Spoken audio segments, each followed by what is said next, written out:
Mais de um quarto das crianças e adolescentes no Brasil tem colesterol elevado e 34% dos adultos não consideram o colesterol como fator de risco para o coração, conforme revelou uma recente pesquisa da SOCESP.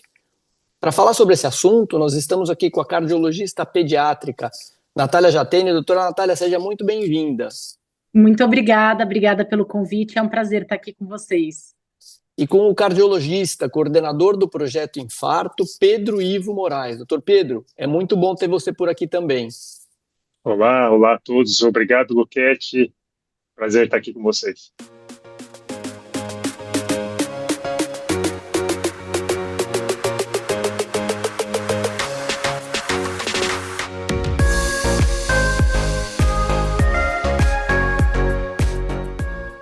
Bom, a primeira pergunta eu faço para o doutor Pedro, né? A aferição de colesterol deve ser feita a partir dos 10 anos para crianças com histórico.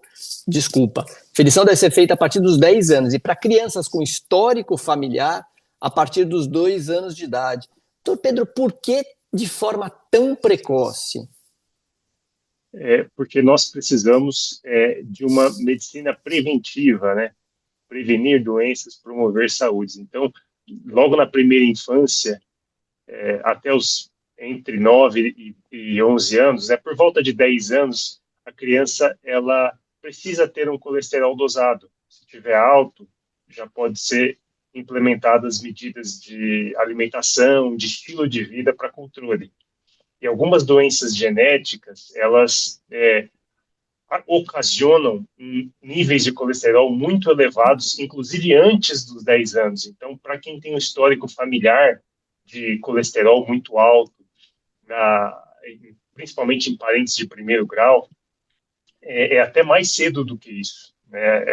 As sociedades aí, tanto a brasileira quanto as sociedades internacionais, recomendam essa medida de colesterol com exame de sangue por volta dos 2 anos de idade, naquelas famílias que são acometidas por doenças genéticas que cursam com colesterol muito alto. Mas na população em geral, na população pediátrica, essa idade é em torno de 10 anos.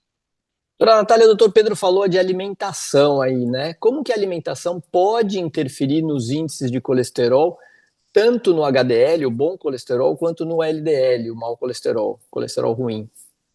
A gente tem alimentos que podem fazer com que esse colesterol ruim, que é o LDL, suba, então, principalmente gorduras trans, gorduras saturadas, alimentos gordurosos que a gente acha que é só gordura de imersão, né? E, na verdade, eu brinco que são todos alimentos de pacotes e coisas que têm ultraprocessados, enfim, podem aumentar muito o colesterol ruim, que é o LDL. E a gente tem, por outro lado, a alimentação que pode diminuir o LDL e melhorar um pouquinho o HDL, que é o colesterol bom, como frutas, legumes, peixes, enfim.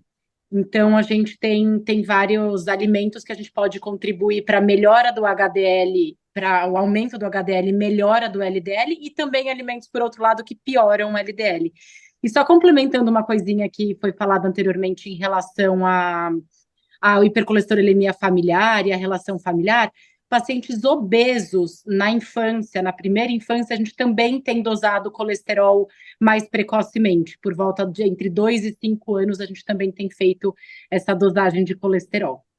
Doutora Natália, seguir aquela máxima que os nutricionistas da SOCESP sempre dizem, né? Desembalar menos e descascar mais, né? Evitar Eu os brinco, ultraprocessados. eu brinco que tudo que nasce na terra é permitido e tudo que a gente abre pacote a gente precisa dar uma evitada. Doutor Pedro, e por que que o LDL é considerado colesterol ruim? O que que ele provoca no nosso organismo? O colesterol total ele é subdividido, né, em alguns tipos, é o que chamamos de frações. E a fração LDL, que é do inglês low density, né, um colesterol de baixa densidade, ele é maior, ele é uma molécula estruturalmente maior. Ele tem algumas apoproteínas de membrana e ele é responsável pelo transporte do colesterol para a periferia, né, para as artérias, para os vasos da periferia. E quando ele está alto, né, o LDL, ele favorece a deposição do colesterol nos vasos sanguíneos, nas artérias, artérias do coração, artérias do cérebro, artérias de todo o corpo. E isso aumenta a chance de desenvolver a aterosclerose, que é a deposição das placas de colesterol nos vasos, que pode aumentar o risco diretamente, aumenta o risco de infarto, de derrame, de doença arterial periférica, de doenças cardiovasculares ligadas à aterosclerose. Por isso que a gente considera o LDL um colesterol ruim, né, um vilão, ao passo que o HDL, que é o colesterol de alta densidade, né, de high density, ele faz o transporte reverso, né, ele traz esse colesterol da periferia de volta para o fígado, onde ele é metabolizado. Então, existe essa diferença entre os tipos, né, essas duas frações de colesterol, um que é mais favorável, que é o HDL, e outro que é o ruim, que é o LDL. Né? Esse é um resumo da história, tem muito mais por trás disso, né? Muito mais subtipos e subfrações, mas o resumo é esse: o LDL é o colesterol ruim, o HDL é o colesterol bom, justamente porque ele traz de volta o colesterol da periferia. Para Natália, a gente sabe que não existe uma bala de prata, né, um alimento específico, mas quais classes de alimentos fazem bem ao coração? Por exemplo, a aveia, entre outros tantos. E além disso, o que mais pode ser feito para controlar o colesterol desde cedo, desde a mais tenra idade? Os alimentos que fazem bem para o coração, que a gente tenta estimular o consumo, são alimentos que principalmente reduzem o colesterol ou que impactam no aumento do HDL, né? Que reduzem o LDL e aumentam o HDL. Acho que fibras solúveis são super importantes a gente comentar um pouquinho. A aveia, como você citou, inclusive, uma das recomendações é que a gente, por exemplo, vamos fazer um alimento empanado. Empana com aveia é uma das coisas que a gente pode usar nas crianças, que às vezes tem algum problema de alimentação, frutas, legumes, leguminosas em geral. O ômega 3 que a gente encontra nos peixes, a gente consegue ter uma melhora no LDL. As gorduras insaturadas, que a gente acha principalmente no azeite, abacate, nas oleaginosas, a gente também tenta usar e evitar as saturadas e as gorduras trans. E alimentos ricos em antioxidantes também, eu acho que é importante a gente comentar um pouquinho, principalmente eles falam de frutas cítricas, frutas vermelhas, são coisas boas. E fugindo um pouquinho da alimentação, eu acho que tem vários hábitos que a gente pode estimular essa criança a ter desde o começo da vida e que a gente está tendo uma pandemia disso, que é diminuição do uso de telas, aumento do exercício físico. Evitar um tabagismo passivo, tem vários pais e familiares que fumam e ficam muito perto das crianças, isso também é uma outra coisa que a gente precisa considerar em relação a riscos não só do colesterol, mas infartos e problemas ateroscleróticos ao longo da vida. A gente precisa manter um peso saudável dessa criança e, com isso, uma medicina preventiva. A gente tem uma cultura de, infelizmente, só procurar o médico quando precisa e não uma cultura preventiva, e na criança isso é mais difícil ainda. Até uns 2 anos vai tudo bem e depois ela para de passar num pediatra, né? Então, acho isso super importante. E outra coisa que eu acho importante a gente considerar, e voltando um pouquinho para a alimentação, que a gente tem visto os estudos recentes agora, o excesso de proteína na primeira infância. Isso também tem um impacto ao longo da vida em relação à piora do colesterol e aumento dos riscos cardiovasculares para essa criança. Proteínas, carnes. Exatamente, proteína em geral. Então, a ideia é ter uma proteína, carne, ovo, até frango, peixe, proteínas em excesso na primeira infância, porque às vezes tem crianças, ela só come carninha ou só come frango. A gente precisa ter um equilíbrio disso. Ela precisa ter o carboidrato, ela precisa ter contato com folhas e, enfim. Então, evitar só proteínas na primeira infância, isso também é importante. Você falou aí de fumo passivo, e a gente tem também, no caso dos adolescentes, o risco dos vapes, né? O cigarro eletrônico. Exatamente. Hoje é uma febre absurda, mesmo sendo proibido pela Anvisa. Adolescentes conseguem comprar esses vapes e eles fazem muito mal ao coração. Sim, com certeza, eu acho super importante, e eu sempre falo em todas as consultas com os adolescentes, e até assim, pré-adolescência a gente já começa a falar e tentar entender, fazer eles entenderem que isso faz muito mal, né? Porque é uma idade que a gente sabe que eles estão querendo se colocar no mundo e não sair do que os amigos fazem, mas a gente entende que traz muito malefício e a gente tenta levar isso adiante em todas as consultas, além, lógico, da alimentação e da estimulação de uma vida um pouco mais saudável, né? Doutor Pedro, a doutora Natália falou aí de obesidade, a gente tem má alimentação, falta de atividade física, tudo isso que pode trazer outros fatores de risco, como hipertensão e diabetes. Isso pode acontecer desde muito cedo e com gravidade semelhante ao do colesterol elevado? Sim, grau de gravidade semelhante, né, a obesidade, o sedentarismo, com relação aos tradicionais, né, hipertensão, diabetes e colesterol alto.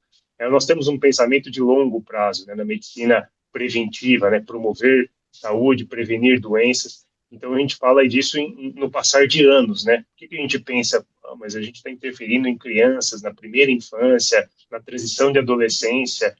Existe risco de infarto, de doenças cardiovasculares nessa faixa etária? O risco é muito baixo.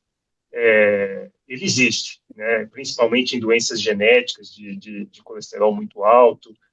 Pode haver infarto em crianças e adolescentes, sim, mas são situações muito raras. Por outro lado, nós temos que pensar no longo prazo, né? Essa criança, esse adolescente que está transicionando para a vida adulta, ele, na presença desses fatores de risco que estamos comentando, né? A obesidade, o colesterol alto, cumulativo ao longo dos anos, a partir da segunda, terceira década de vida, o fenômeno de aterosclerose já começa a se tornar relevante do ponto de vista clínico e ele tem um risco de infarto aumentado já na vida adulta e nem tão adulta assim, né? Ali por volta dos 30, 40 anos, temos visto muitos pacientes com infarto agudo do miocárdio mais jovens do que era de se esperar. Dona Natália, vamos falar um pouco de educação nutricional, né? Não adianta pai e mãe oferecer suco para o filho e tomar refrigerante. Isso precisa, eles precisam dar o exemplo, não é? A gente vê muito essas Exatamente. situações. Eu acho que ser exemplo é o principal, assim, a criança faz exatamente o que os pais fazem e muito mais do que eles falam, então isso eu acho super importante. Entender que quem faz as compras de casa são os pais, e então não ter em casa, não comprar. Claro que a criança eventualmente vai consumir algum alimento que não seja tão ideal assim, mas numa festa fora de casa, num passeio no parque em família, alguma coisa desse tipo, deixar para ser a exceção. E então eu acho importante eles serem exemplos, né? Como você mesmo disse, que fazer as compras de uma forma adequada, ter uma alimentação completamente variada. E o que a gente está tendo são adultos muito seletivos que não comem muita coisa, só comem alimentos ultraprocessados que dão uma saciedade e um bem-estar, né? Esses alimentos, infelizmente, eles são feitos para isso. Então, as crianças acabam consumindo isso muito precocemente. A gente tem feito uma super campanha, tanto no consultório quanto fora dele, para tentar estimular uma alimentação cada vez mais saudável, né? Doutor Pedro, a pesquisa da SOCESP que eu citei na abertura dessa entrevista constatou que 34% das pessoas não consideram o colesterol como fator de risco para o coração. Você percebe isso também no consultório? Esse Sim, desconhecimento? no consultório, nos ambulatórios, eu acho que depende muito do público que você está lidando, mas no geral a porcentagem é alta. Tem uma alta porcentagem de pessoas que simplesmente não têm esse conhecimento e a gente tem como profissional de saúde o dever de informar a população, de educar, né? Somos formadores de opinião, então é muito frequente no consultório a gente ter essa conversa que estamos tendo aqui. Olha, por que seu colesterol está alto e a gente precisa baixar? Porque ele é um fator de risco, se continuar alto, provavelmente você vai ter problema em curto, médio prazo.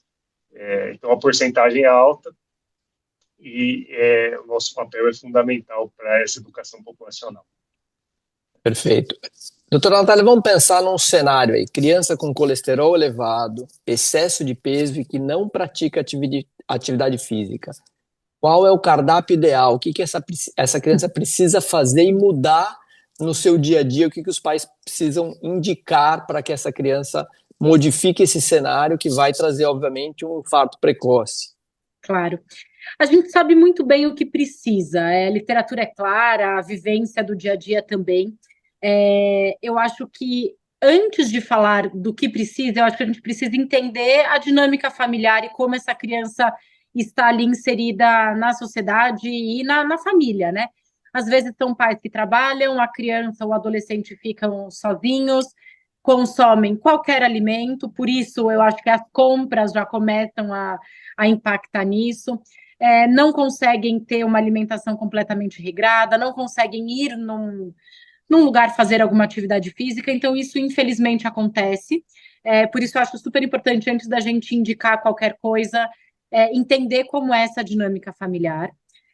Uma coisa que a gente normalmente recomenda, e aí falando do mundo ideal, são pelo menos 3 porções por dia de frutas, legumes e verduras, que podem ir variando entre lanche, almoço, jantar, café da manhã, mas pelo menos 3 frutas, 3 legumes e 3 verduras. O ideal é que sejam presentes em todas as alimentações. O que os estudos têm mostrado, evitar alimentos, por exemplo, leite, eles têm sugerido leite semi-desnatado, mesmo em crianças mais jovens, isso é uma coisa importante. Antes de falar do leite semi-desnatado, estimular o aleitamento materno, isso é uma coisa que também ajuda muito. Então, a OMS, a Sociedade Brasileira, recomenda pelo menos até 6 meses exclusivo. A gente sabe também que nem sempre é possível, a mãe às vezes não consegue ficar 6 meses em casa com a criança, então são coisas que eu acho que a gente, entendendo o contexto familiar, é super importante. Além disso, deixar alimentos frescos e saudáveis à disposição, deixar uma fruteira ali à mão, a criança passa e pega uma fruta e sai, então isso eu acho que ajuda na dinâmica toda. Preferir óleos vegetais, então se você vai usar óleo. Eles recomendam um modo de preparo com menos óleo jogado e sim borrifado, isso são coisas que eles têm usado para usar uma quantidade a menos de óleo. Mudar o jeito de preparo, usar as coisas tipo air fryers, assim, que você não precisa fritar, enfim.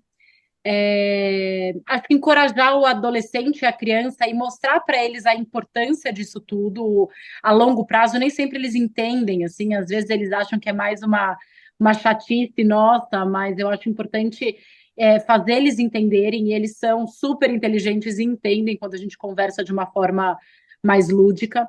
E estimular a atividade física e sair das telas. Eu acho que isso, eu assim, não estou fazendo uma apologia e as telas, nada disso, não é esse o ponto, mas eu acho que a gente daria uma outra conversa em relação a isso.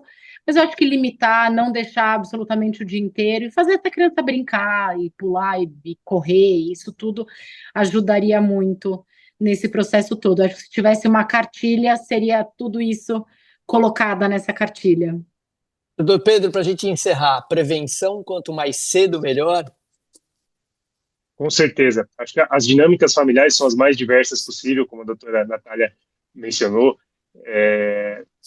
A gente tem que ter a transmissão desse conhecimento, né? Eu vivo isso em casa, eu tenho filhos pequenos também, e eles querem ficar assistindo coisas na tela e abrir um pacotinho de salgado para comer. Aí a gente fala, minha esposa fala, e agora, o que vamos fazer? Vamos ter que dividir o tempo, vamos ter que colocar limites e procurar seguir, por exemplo, né? Como comentado, temos que guiar pelo exemplo, né? Se a gente faz coisas de um jeito e impõe de outro, não vai dar certo. Então, acho que buscar esse balanço, né? Buscar esse equilíbrio e transmitir isso para a população em geral.